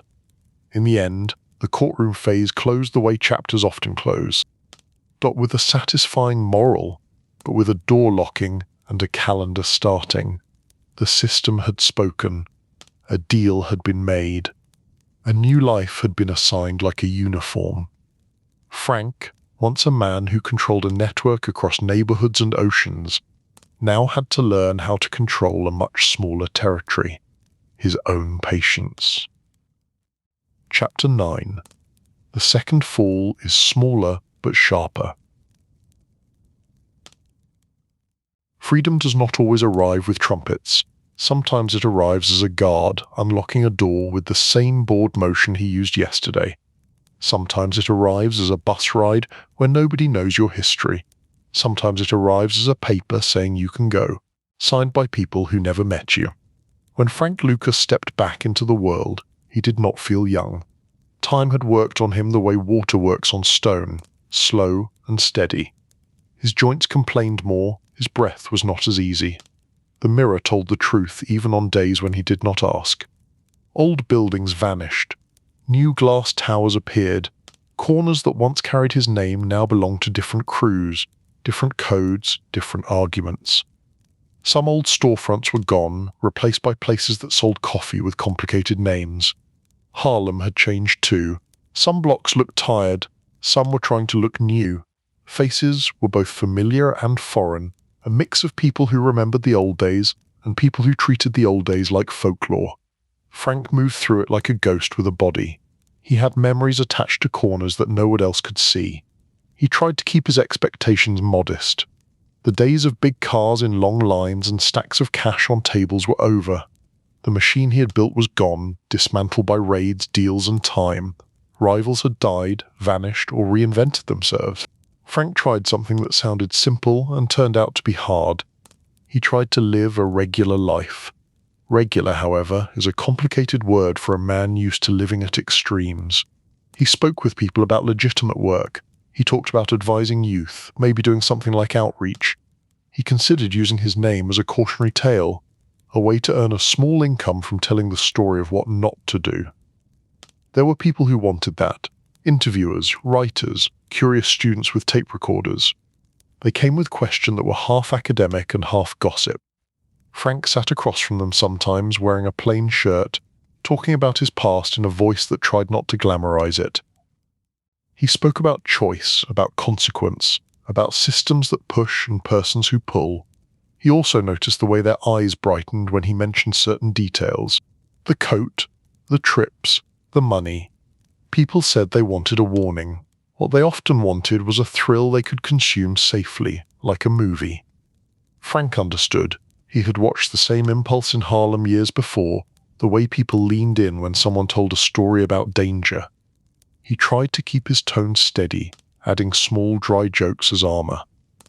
The first time I got rich, he would say, I did not know what to do with a quiet day. They would laugh, he would shrug. The truth in the joke was simple. Some men become addicted to noise, to tension, to the feeling of being at the center of a storm. Frank was fighting that addiction as much as any other. Freedom came with other problems too. Bills do not care about your legend, rent shows up on time, food has its own schedule, medical needs begin to speak louder as the body ages. The world expects you to participate in its economy, even if your resume is mostly made of sealed files. Frank had children who needed him in different ways. Some needed stability, some needed distance. Being a father after years away is like joining a play halfway through. You know your lines from the script in your head, but the other actors have grown up without you. He tried anyway. There were small domestic details that felt almost comic in their contrast with his former life. Sitting in a clinic waiting room flipping through old magazines, standing in line at a supermarket with a plastic basket instead of a suitcase, Asking a clerk about a discount and realizing he honestly cared. It was humbling. It was also strangely peaceful when he let it be. But the past has a long shadow. Old contacts did not vanish. They called, sometimes directly, sometimes through people who thought they were being subtle. They offered opportunities that sounded like shortcuts. "Frank, I got something for you. Frank, it is not like before. Frank, you just have to make introductions." Temptation did not arrive like a big speech. It arrived like a favor, like a chance, like a way to smooth a rough patch. He told himself no more than once. He meant it in those moments, he truly did. But money pressure has its own voice, especially when it shows up at the same time as pride. Frank had been a boss. He had been the man who made decisions, who gave orders, who had people looking to him. Working small jobs, being told what to do by people younger and less capable, scraped against his sense of self. He tried to ignore it. Some days he succeeded, some days he did not. When whispers of a new scheme reached him, it probably looked harmless in the beginning.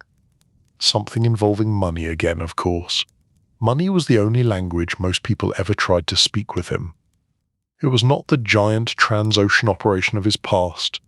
It was smaller, less grand, the kind of thing people might have called petty, if it did not involve prison as a possible ending. It involved substances and distribution again, because the old roads are the easiest to find in the dark. Frank stepped toward it, not with the full energy of his youth, but with enough involvement to cross lines he had already promised himself he would not cross again. There was almost a sad comedy in it. The man who once cut out middlemen now found himself tangled in modest arrangements that did not even have the cold elegance of his earlier work. Law enforcement, of course, did not forget him. A man like Frank stays on lists. Names circulate. The second time you come up, people pay more attention. His second arrest did not explode like the first. No dramatic suburban raid with suitcases flying. No headlines screaming in giant type. It was smaller, sharper, more efficient, like a surgeon making a precise cut. Yet the personal impact was brutal. In custody again, Frank felt older in a way he could not laugh about. The first time, he had faced the system as a man in his prime, with energy and a twisted kind of confidence. The second time, he faced it as someone who had already lived through that cycle, and still walked back into it. "You again," the system seemed to say. He received another sentence, not as long as the original legendary number, long enough to matter, long enough to remind him that the world expected him to learn a lesson the first time. Inside again, his body, now more fragile, felt every routine more deeply. Hard mattresses, long waits, medical care that arrived late, the noise in the tears, the smell of disinfectant that never quite beat the other smells. He saw younger men around him, full of that restless energy he once carried. Some of them recognized his name. They spoke about him with a curiosity that made him feel both flattered and tired. "So you are Frank," one said. Frank looked at him and answered quietly. "I used to be," he said. That line carried more truth than the young man understood. He told a few of them what he had started telling interviewers, that the story they thought they admired came with costs they did not see. He described hospitals, funerals, families broken, years carved out of living and handed to institutions. The young men listened, some politely, some skeptically, some with genuine attention. Whether it stuck was another question. Warnings have to compete with glamour, and glamour is loud. Frank did his time.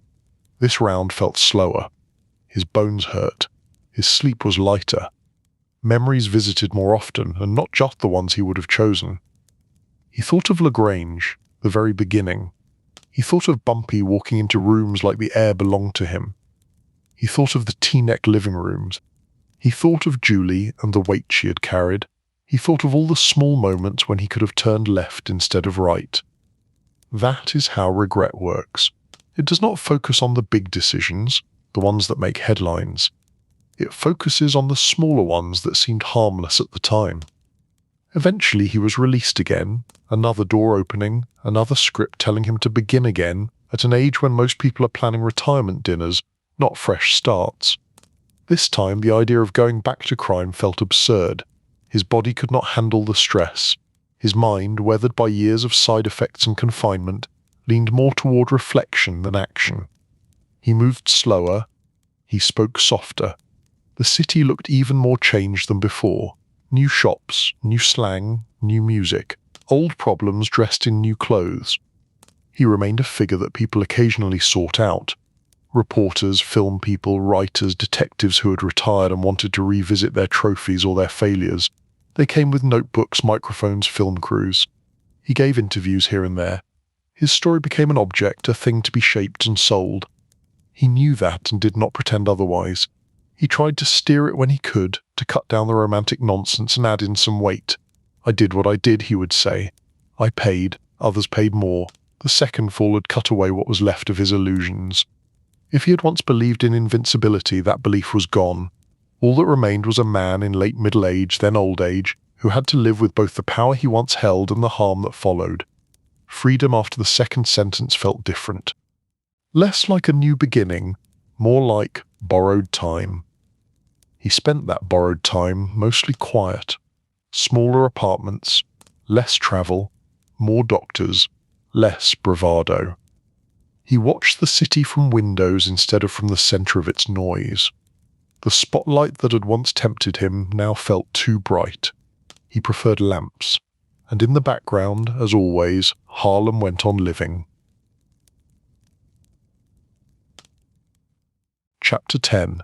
Myth, Memory, and the Last Page Turning.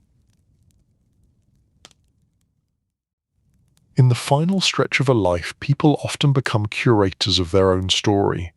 They pick details, polish them, arrange them on a mental shelf. They tell some parts often, they bury others deep. They argue with the world about what should be remembered. Franc Lucas was no different. By the time he reached older age, his body made more decisions than he did. Knees that used to climb stairs now negotiated with them. Hands that used to count piles of cash now shook slightly when he held a cup. Sleep came in short shifts, interrupted by old noises only he could hear. The world around him had changed so much that the years of his rule in Harlem felt like a distant film. And then, one day, the world put that film on an actual screen. A movie based loosely on his story hit theaters. The title did not use his name, but the character at its center looked suspiciously familiar. The plot followed some of his life, some of the legends, some of the rumors that had grown taller with each retelling. Actors played roles that were inspired by real people. Scenes showed a version of Harlem that was half memory, half imagination. The chinchilla coat walked across the screen, brighter than any actual coat had ever been. The product from overseas moved with dramatic flourish. Frank watched the film, or at least pieces of it. He watched an actor put on his mannerisms like a costume. He watched scenes of violence softened for ratings but still louder than his own memories. He watched his story turned into entertainment. He had complicated feelings about it. On one hand, the attention fed his ego. It is hard to deny that. To have a life so dramatic that people write scripts about it is a strange kind of immortality. On the other hand, the film could never fully show the cost. No movie can capture the boredom of long nights waiting for nothing, the smell of fear in cramped rooms, the way grief feels in quiet kitchens. Audiences lean in for excitement and lean back from slow pain. Frank did some press around that time, interviews, sound bites, appearances on television, where hosts asked questions that were a blend of curiosity and performance. Did you really do that? Was it really like that? How much of the movie is true? He answered as best he could, sometimes dodging, sometimes correcting. Movies are movies, he would say. Real life has less music. He tried to shift focus sometimes from guns and money to systems and history. He spoke in his own way about racism, poverty, crooked cops, unfair chances. About how a boy from Grange ended up running a shadow economy because the official economy had little room for him. He did not excuse himself. He framed himself. There is a difference. Still, the legend grew. People debated him online, in barbershops, in think pieces. Some called him a genius of strategy. Some called him a predator. Some called him both.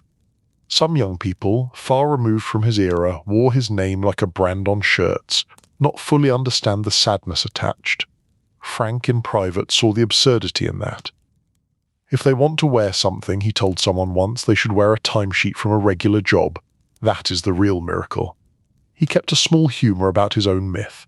It was easier than wrestling with it every day. But life did not pause so he could enjoy or correct his reputation. Bills still arrived, health still declined. The system that had once punished him did not suddenly reward him for telling cautionary stories. He became involved in a smaller fraud later in life, something involving disability payments and paperwork that did not match reality. It felt almost tragic in scale. A man who once handled international routes now tied up in disputes over checks and claims. It showed in a sharp way how narrow his world had become. Grand operations were no longer on the table. Tiny schemes took their place, like a shrinking echo of old habits. He was accused. He faced legal trouble again, not the giant machinery of a drug case, a smaller grinding of bureaucratic wheels. Even so, it added another layer to his story. One more example of how hard it is for some people to live entirely inside the lines once they have spent decades outside them. Age pressed in. Doctors became as common in his schedule as lawyers had once been. Hospitals replaced courtrooms as the main institutional setting in his life. He used a wheelchair at times. The man who had once strode down Lenox Avenue like he owned the pavement now rolled across polished hospital floors pushed by nurses who cared nothing about Harlem law. There is a quiet dignity in that, in being treated as a patient instead of a legend. A blood pressure cuff does not care about your reputation. In those later years, Frank had more time for reflection than action.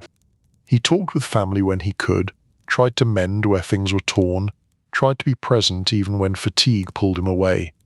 Relationships are not easily repaired by late apologies, but late apologies can still matter. He thought about Bumpy Johnson, about how the old man had seemed unshakable until he was gone.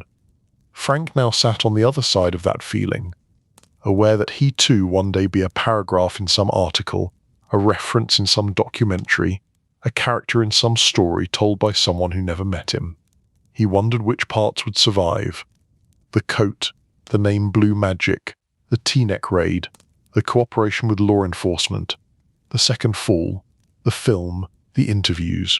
He hoped, perhaps quietly, that someone might also remember the human details. The mornings in Harlem before sunrise, the North Carolina boy who watched a world ruled by unfairness, the afternoons in diners where he tried to be normal, the small kindnesses hidden among the harm. Harlem itself moved on, new dealers, new problems, new music out of car windows, old men on corners who remembered Frank sometimes, then went back to their card games. The neighborhood had always been bigger than any Y man. One day in late spring, in a New Jersey facility, Frank's story reached the page where no more words could be written. His passing was noted in newspapers and on screens. They mentioned his age, they mentioned his crimes, they mentioned his work with authorities. They mentioned the movie because media loves to loop back to media. Some called him infamous, some called him notorious. Some tried for balance, using phrases like complex figure and controversial legacy. For the people who had known him closely, it was simpler. A man they had loved or hated or both was gone. In Harlem, nobody declared a holiday and nobody held a parade. Life continued. Rent was still due. People still stood on corners talking about what was happening today, not 40 or 50 years earlier. A few older folks might have paused, remembering the calm man who once sat on a stoop and watched the street with an accountant's eyes. They might have told a younger person, "You do not know what this block used to be," and the younger person might have nodded politely, already thinking about something else. That is how legacy often works. The world does not stop for your last chapter, it folds it in, like another layer of city dust. Somewhere, a young reader picked up a book about him. Somewhere, a student watched the film and then looked up the real story. Somewhere, a kid from a small town saw in Frank a distorted mirror of his own anger at injustice, and his own hunger for control. If that kid was lucky, there was someone nearby to say, "Listen to the whole story. Look at the full cost. Do not just admire the headline. because that is the quiet moral tucked inside the life of Franc Lucas. He was not a monster from a fairy tale. He was a man built from history, pain, intelligence, and bad choices. He found a way to control a part of the world that had tried to control him, and in doing so he hurt others and himself. He was capable of loyalty and betrayal, of generosity and damage, of discipline and foolish pride. In other words, he was human, only given more power than most and more temptation than many. If there is a gentle lesson to take to bed from his story, it might be this: power without reflection is a trap. Control bought at the expense of others always sends a bill. And the most dangerous myth is the one that says you can outrun consequence forever. In the end, Frank could not outrun consequence. It caught up in courtrooms, in hospitals, in quiet rooms where his own thoughts had time to replay. But his story, in all its messy contradiction, can still be useful. Not as a blueprint for daring, but as a soft warning whispered in the dark. Be careful what kind of empire you build to protect yourself. It might one day be the cage you live in. Harlem sleeps now and wakes again, as it always does, full of new schemes and old dreams. Somewhere the sun rises over Grange, North Carolina, touching fields that remember boys who once wanted more than the world offered. And somewhere in between those two places lives the echo of a man who tried to turn that wanting into power, and spent the rest of his life counting the true cost.